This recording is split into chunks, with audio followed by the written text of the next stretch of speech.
AP మాదిరిగానే తెలంగాణలో కూడా పాలకూట విషయం తెరపైకొచ్చింది. హైదరాబాద్లో పరేషాన్ అయ్యే షాకింగ్ న్యూస్ ని బ్రేక్ చేశారు రంగారెడ్డి జిల్లా పోలీసులు. కట్టాల్ మండలం రాయ్చేడ్ అడ్డాగా భాగ్యనగరానికి కల్తీ పాలు సరఫరా చేస్తున్నట్టుగా గుర్తించారు. ఉప్పు చక్కెరతో లిక్విడ్ చేసి దాన్ని సేకరించిన పాలలో కలుపుతున్నట్లుగా దర్యాప్తులో తేలిందన్నారు సీఐ గంగాధర్. రాయ్చేడ్లో డొంక కదిలిస్తే నాచారంలో లింక్ కదిలింది.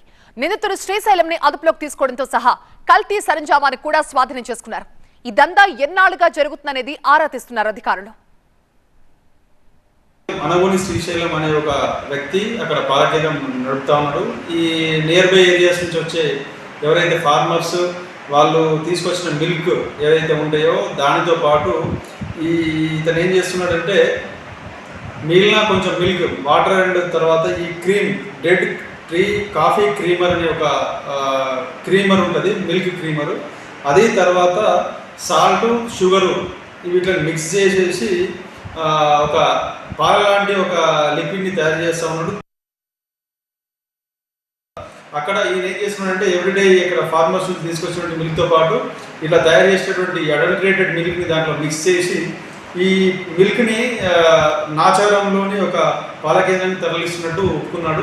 45 ఈ టీ కాఫీ క్రీమర్ ఏదైతే ఉందో ఆ క్రీమర్ 45 ప్యాకెట్స్, తర్వాత సాల్ట్ ప్యాకెట్స్ ఒక 12, షుగర్ ఒక 2 kgs, తర్వాత 6 ఈ మిల్క్ క్యాన్స్ని సీజ్ చేసి పోలీసుని తీసుకురావడం జరిగింది.